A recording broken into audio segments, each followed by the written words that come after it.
You're tuned in to Big Bad Radio. This is the official last word with the last emperor. You're hearing the voice of Be Righteous. Yeah. And our special guest has definitely blessed us with his presence.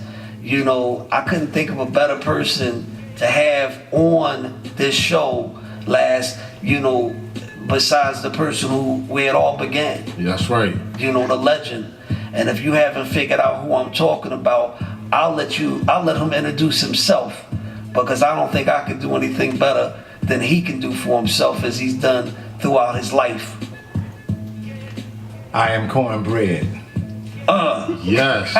Yes. Enough said. Yes. Enough said. So I'm giddy. I'm up in here. You know, I'm bursting at the seams. I'm gonna let the God, you know, kick it off and begin to, so we can learn from the legend himself, Cornbread. Yes, brother Cornbread. We first of all, we want to thank you for being here. We want to thank you for your contribution to inner city culture here in these United States of America. You know, we appreciate you. Just like, you know, again, we're talking about one of the cornerstones of hip hop culture now. Hip hop has evolved from b-boying, or the dance aspect, MCing, which is the vocal part, DJing, which is the technical side of it, and the component upon which we're dealing with tonight is the graffiti art. And we just, you know, we've seen it go from the inner city to globally across the world. You know, we want to say that we appreciate you for what you've done. Just like we go back and look at people like Kool Herc for what he's done for hip hop, or, you know, some of the founders of what they've done for like Grandmaster Flash, for him being on the tables, people of that nature. You are the founder, or what we consider one of the founders in terms of that graffiti art. Absolutely. And we appreciate you, my brother. And we just want to know, you know, how you got involved in these things, with a brief, you know, background on your history. You know, who are you, where'd you grow up, things of that nature. So whatever you feel like letting us know right now, my brother, please let us know. I want to appreciate you for the kind words. Little do people know that the first element of hip hop was done by graffiti artists. Absolutely. Little do people know that the origins of hip hop started in the city of Philadelphia. That's the whole truth and nothing but the truth. Damn. In 1965, the word hip hop was not part of America's vocabulary. We didn't use the word graffiti that much. We was wall writers. Damn. I first got the name in 1965 at a reform school, Youth Development Center. And I used to badger the head cook, Mr. Swanson. I insisted that he put cornbread on the menu because my grandmother baked the best cornbread in the world. So when I got out of line and went back to the kitchen with my tray and asked Mr. Swanson, the bread we get here is sometimes stale. And my grandmother made the best cornbread in the world. Would you consider putting cornbread on the menu? And the first thing he asked me was, who gave you permission to come into my kitchen? I said, nobody. He said, get your ass out my kitchen and come back and talk on the cornbread. So that felt. 2 days later, I was back in Mr. Swanson's kitchen again. Mr. Swanson, let's talk about some cornbread. That's right. So we need some real food. He walked to me and said, you're going to leave my kitchen. You're not going to come back here again. You come back here again, it's going to be about something. Now take a walk. So I left. 2 days later, I'm back in his kitchen again. When the kitchen workers see me coming, they said, Mr. Swanson, your boy's here. He said, who's that? He said, Cornbread. He walked, he said, come here.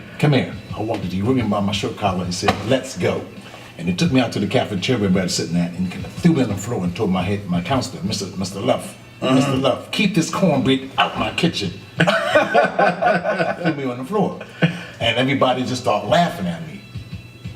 Cornbread, teasing me. But little did they know that the name Cornbread had a ring to my ear. So when I got to my unit, I took an ink pen and wrote Cornbread in the back of my shirt. Damn. Not only that, but all the gangbangers, the jail was infested with gangs. Okay. And I used to write poetic love letters to the gang members' girlfriends for them. Okay. By doing that, I earned their respect. Okay. Then I wrote my name beside their names on the wall in the institution, real big. But I overdid myself because I wrote my name not only on the walls, but in the commissary, in school, in administration, in the nurse's office, in the gym. Right, I wrote right. my name all over the infrastructure of this institution. Okay. And the social worker, the teachers, and the counselors wanted to know, prompt me to write my name, Cornbread, everywhere. And my response to them is, you don't bother the gang members, why you bother me? Right. And the more they insisted I stop writing my name, the more I wrote it. So they put me on F unit. If I decided I'm gonna clean my name off the wall or go to F unit, I went to F unit. And that was more respect, was having a defined disorder. Right. So when I came home, all the gang members, before I came home, the gang members would say, Bread, when you get out, come down that way and drink some wine with us. I drank wine with every gang in the city. Wherever I went, I walked. And I got to the turf, I wrote Cornbread. I wrote my name everywhere I went. I built my name, I built my life around writing my name, Cornbread. Teenagers didn't catch on to what I was doing until I started appearing in the newspapers. When I started appearing in the newspapers, they said, if he can do it writing his name, I can do it, and I can do it better than him. For 2 years, when I came home I got locked up in 65. Okay. I came home in 67. In 1967, when nobody writing graffiti anywhere, the city of Philadelphia was graffiti free. Damn. I wrote my name everywhere. For 2 years, the city of Philadelphia belonged to me. I'm going to work one day, and I read the newspapers. Cornbread shot to death. Story page 3. I turned to page 3, and it read, the fantastic career of Philadelphia best-known graffiti artist came to a violent end Sunday outside a hotel and bar at 40th and Powelton. I'm reading about my own death. Alton Village, right? That's crazy. That became a prescription for disaster. I knew I had to do something amazingly bizarre to snatch the public attention to let them know that I still exist. Right. I had pondered countless possibilities and came to the conclusion to spray paint my name on a live elephant at the Philadelphia Zoo. Wow. Why? Because the Philadelphia Zoo is a tourist attraction. That's right. Right.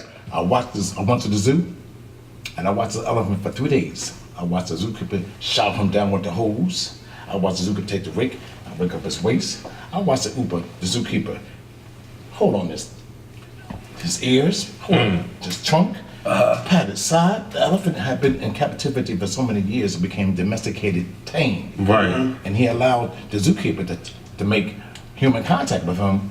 I concluded if he can do it, I can do it. That's right. Right. The third day, I went to the zoo 7 o'clock in the morning, came over the fence, walked down to the enclosure where he was at, came into the pit, walked up to him, took the spray paint top off. I started shaking a can so he hit the ball rapping. He turned around and looked at me and acted like I wasn't there. I walked up to him, I wrote, Cornbread lives. Yo. Damn. Yo. That is nuts. Yo. Cornbread lives. He certainly does. Georgie Woods was the DJ back that time. The guy Right. with the goods. That's right. Georgie Woods announced that the Jackson 5 was coming to the show, coming to the Uptown to do a show to battle the 5 stair steps. And he announced on the radio that if he wanted the Jackson 5 autograph, come to the airport. Back then, before 9/11, if the Beatles came to town, if the Rolling Stones came to town, anybody came to town, the public could come out to the tarmac and meet the group. Right. When the Jackson 5 came to town, there was about maybe 80, 90 people down there. I was within that crowd. My objective was to write my name on the jack. Wow. When the announcement on the loudspeaker that the plane will be arriving in 5 minutes, plane came, stepped up down, my daughter to the top of the stairwell, and threw a kiss everybody. Everybody went ballistic. Michael, Tito, Jermaine, Jackie, and Marlo came down the steps. They got down the steps, everybody went ballistic. It was just hooping and hollering, screaming. In the midst of this chaos, I zipped up the steps. Cornbread on the jet. The jet goes to California. When it gets to California, it makes the local news. Philly graffiti artist spray paint TWA jet. Yo. Wow. Hollywood hotshots read the article and decided, let's make Cornbread our next movies. What do you think the movies was? Cornbread, Earl, and me. Damn. My I'm brother. trying to tell you. My brother. I met representatives from the movie producing company about 6 months later. When they met me, they said, we've been here 6 months trying to contact you, man. and it's a blessing to meet you. We're from, I'm not gonna mention the company's name. Okay. And we're here to do a project on you, about a movie about your life. When Earl said that, Earl just turned around and grabbed me, Brad, I know it. And he started grabbing me, hugging me. He said, yay, Brad, everybody's hooping, yay, Brad, yay, Brad. So Earl says to them, if you make a movie about cornbread, I want to be in it. I said, guys, who are you? He said, my name is Earl. Who Earl? Well, keep that in mind. Say, Brad, here's my card. I want you to come to my office. Let's sit down and let's further discuss this project. The office is at 1515 Walnut Street, the Urban Collision building. Right. Goes there, and they had everything set up. Everything was preset. So I says to Earl, we need to get a lawyer. I get a lawyer. So then we had to meet with them 2 weeks later. I brings a lawyer to the table. They want to know who the lawyer is. I said, the lawyer is my legal counsel. Is there a problem? They said, yes, our lawyer is your lawyer.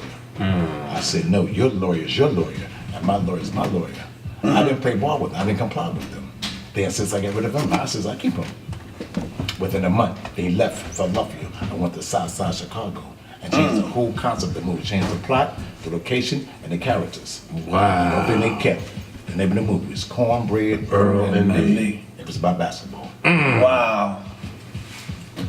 I also wanted, I became a glut for publicity. Okay. As long as I could read my name in the newspapers, I was satisfied. The Fox movies used to be right to 16th and Market. And the clothespin, the skyscraper the clothespin is at, Yeah. was under construction.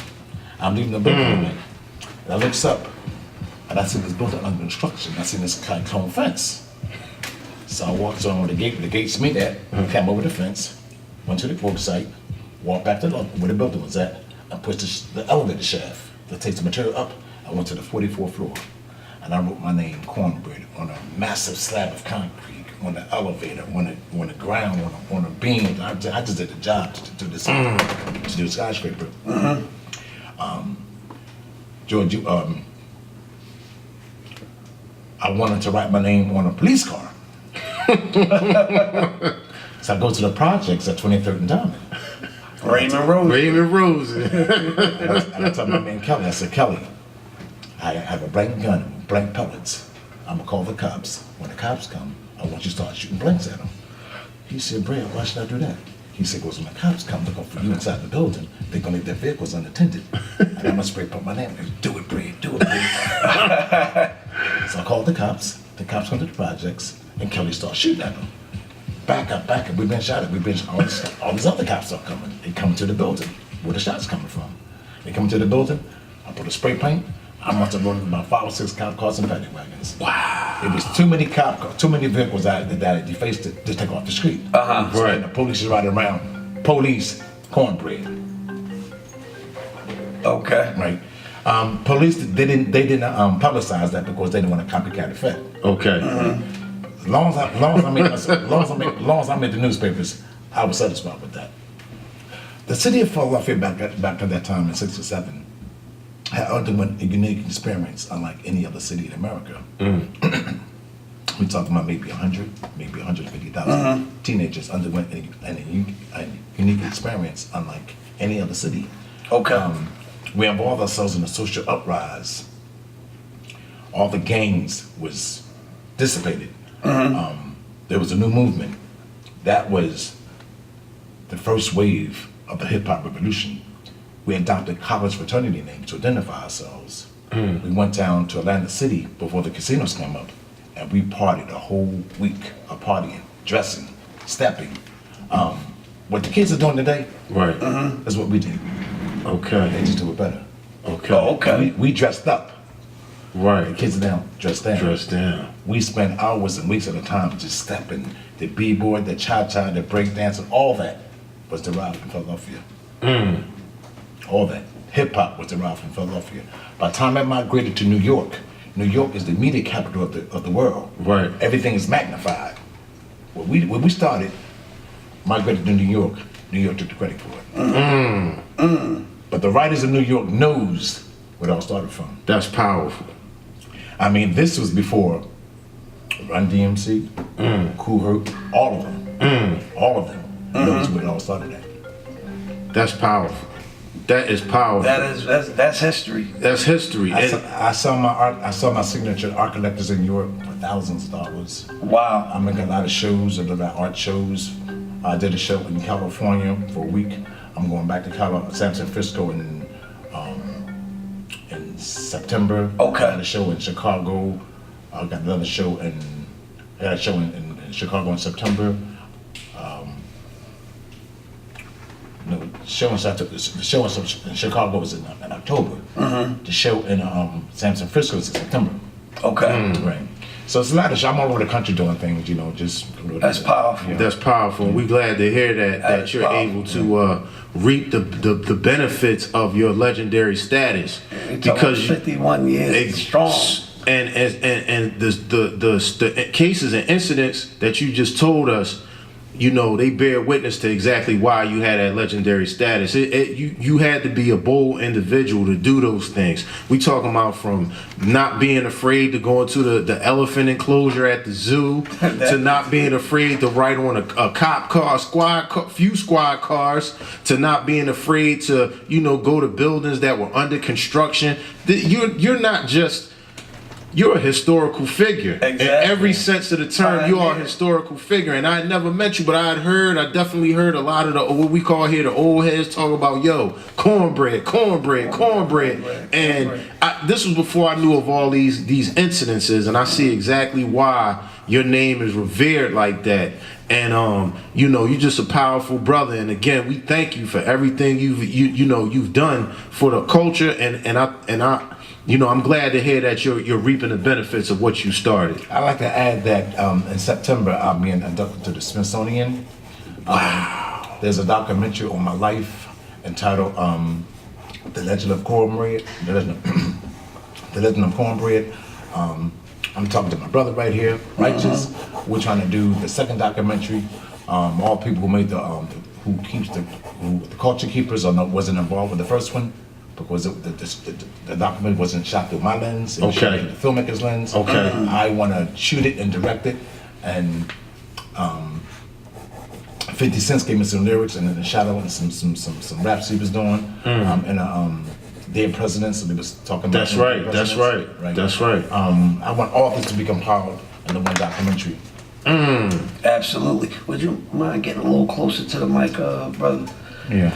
That's powerful, Cornbread. So let me ask you, so you are originally from Philly. Born and raised. What part, if you don't mind me asking? Brewerytown, North Philly. Oh shit. 29th and Rod. I'm also from South Philly. My father's from South Philly. Okay, cool. That's the best two parts. But growing up in North Philly back in the day, it was just like, my old head's impressive probably was North Philly and nothing else. I am the youngest person ever to establish an international art movement. I changed the historical course of my generation and gave birth to a global phenomenon. Wow. Yes, sir. That's powerful, man. That's powerful.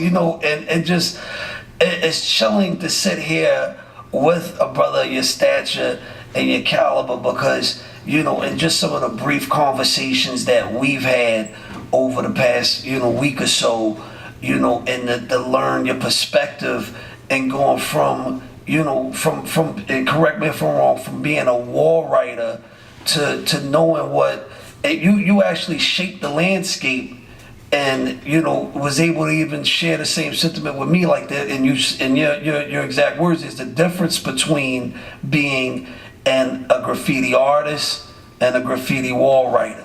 Right. All of these terms begin and end with you and the culture that you established. Right. I'm not considered a graffiti writer. Okay. I'm considered a graffiti artist. Absolutely. Right. And your voice now that you're on the mic, I don't know if you put your little Sidney Poitier thing in, but you sound like Sidney Poitier to me sitting across my blind ass. I'm like, he sounds just like Sidney Poitier. I'm like, yo. So, Sidney Poitier used to get all the women too. So. Right. Yo, But, hey, he listen. definitely got the smooth OG thing going on. And we, just looking at the brother, I wouldn't know and I'm sure, many people, you go through your travels, people wouldn't know. They just assume, you just another old head from Philly, just moving about or whatever. And I think that's the beauty in it. You still look like a regular cat. You know what I mean? Somebody like one of my uncles or something that kick it to me, give me advice and stuff like that. And just the magnitude of what you've done and how, like, I've been to places like the Germany and I see what they try to do with, graffiti and places like, Mexico, and see what they do with graffiti, and to know that I'm sitting across the table from the brother that started it is mind-boggling. It's mind-boggling. I also like to add that on June 25th at the Prince Theater, there's a documentary film by Roger Gaston. The film is about war writers. It entails writers from the East Coast, New York, and Philadelphia. So the show is going to be free June 25th at the Prince Theater, Broughton Chestnut, 7 o'clock. That's hot. Well, I'll definitely be there in the house. We're going to see if we can even cover that, as a radio station live, and and interview some of the other legends or the subsidiary legends, because the official article is sitting across the table from me right now. And I mean, let me ask you, so I know you mentioned something to me about another event coming up on Saturday, June the 11th. I think it's in Connecticut. Yes. Okay. As I forgot to mention that. She'll come to me. I need somebody else to ride with me so I can't drive the far. Oh wait, no, you got transportation. Don't even worry about that. I got transportation. Yeah, no, we're gonna make sure, because we're actually supposed to be, and I have to coordinate it between, our support system here, because I know I'm supposed to be in New York on that Saturday and that Sunday, because our nation has our yearly show and prove in New York, and it's going to be that Sunday, which I think is the same day, as the Puerto Rican Day Parade up there or whatever. But I mean, 11th, Divine Equality is all about, I gave that to her honestly, she's all about, graffiti. Anything that has to do with street art, she wants to be there. When we went to Montreal and I was spinning that club stereo, up in Canada, she was marveling at the street art that all came out of, your inspiration, back in 1965, 67, and the years beyond. When we Spain, you name it, Ibiza, all over Europe, she shot street art. And, just like, as the last Emperor mentioned, in his travels from, with regards to his profession, or his talents, he's seen, what came out of, your grandmama's kitchen. With the cornbread. That's right. That's just that story alone is priceless. And I mean, is there anything else you would like to share with our loyal listeners? Yes. I can be reached at Cornbread, the number 1. Cornbread1Philly at gmail.com. Cornbread1Philly. And for all you all that don't know how to spell cornbread, it's CORNBREAD, the number 1, Philly, PHILLY at gmail.com. That is the brother's email address. I mean, even for him to be releasing that to, and this guy, like, I don't know why you just did that, because you're gonna get killed. and I mean, you are a true legend. I mean, from all different ages. I need a filmmaker. Oh no, that's on deck. That is on deck. I got a person that I spoke to on your behalf, and we're gonna get that done. Sometime over the next several months. I'm committed to that project and getting your documentary, your story told the way that you desire for it, to have it manifest. There you go. And then of course that's going to be, I'm sure it's going to be all over cable networks everywhere. They're going to be dying to get their hands on it, especially, just like you said, the individuals over in Europe appreciate you probably more than the individuals here. That's the truth. That's the whole truth. But and that's where, like, all the legends, all the greats, the jazz greats, everybody goes over to Europe. So I mean, the food may not be the greatest, but the appreciation is monumental. Yes, appreciation's monumental. So I mean, so again, you're from Philly, grew up between North Philly and South Philly, And this all came out of you being incarcerated or institution, at a young age, and it just wow. I mean, so you used to write poetic letters for other inmates. Right. Wow. Is there anything else that you had your hand in the arts at a young age? That enabled me to get a green card Okay. to travel through the city Right. without getting beat up. I knew all the gang members. The only one was young, was away. Right. And like you said, that enabled him to put his name on every community and hood that he was able to go to. Damn. That is, I mean, that's history. I'm like, that's The graffiti artist never got to do credit because he was destructive. okay. The rapper, he was creative with different lyrics. He had the dancer, he was, had different moves. Right. Uh-huh. The graffiti artist, he wrote on churches, he wrote on people's cars, homes. Disrespectful. They never got the credit. But the first element of hip hop is by graffiti artists. And we know who the first graffiti artist was. Who? I'm not gonna mention his name. Okay. But we're hearing his voice. Right. I like that one. It was Right. like Ian Puck was up in this mother. Damn, man, this is definitely. But we gotta have you come back. Absolutely. Everybody that's listening. I don't care if you are across the pond, if you in Europe, UK, up in Canada, if you can get here this Friday.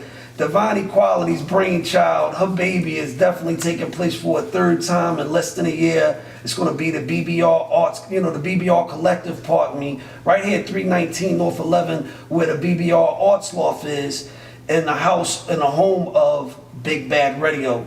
This is the official last word. We have the last emperor sitting, who's an underground Philly legend, hip hop legend, sitting next to the original hip hop Philly graffiti legend. Yes. Cornbread, and if the brother has time, he's gonna grace our presence once again on Friday, and we're gonna treat him like the king that he is, the legend that he is. We're gonna have all types of things here for him on Friday, whatever he desires as far as food, beverage, and music selection.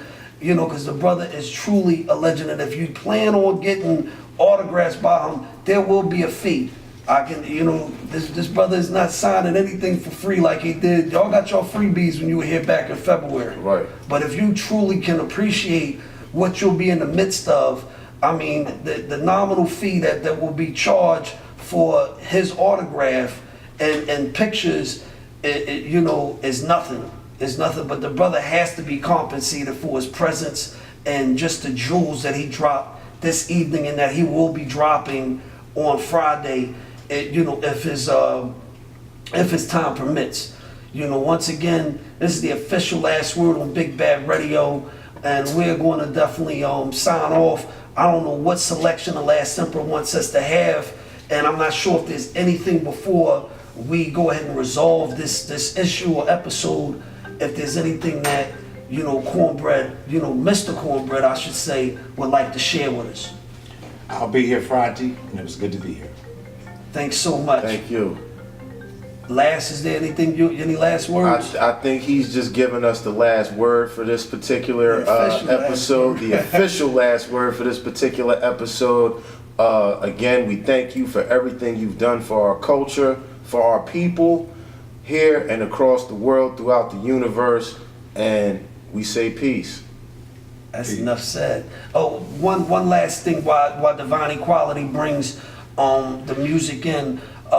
She has an assortment of selections to go through that we still have left on our graffiti playlist, so to say. Just catch us on social media. Last Word, OLASTWORD on Facebook, Instagram, and Twitter. That's Last Word on Facebook, Instagram, and Twitter.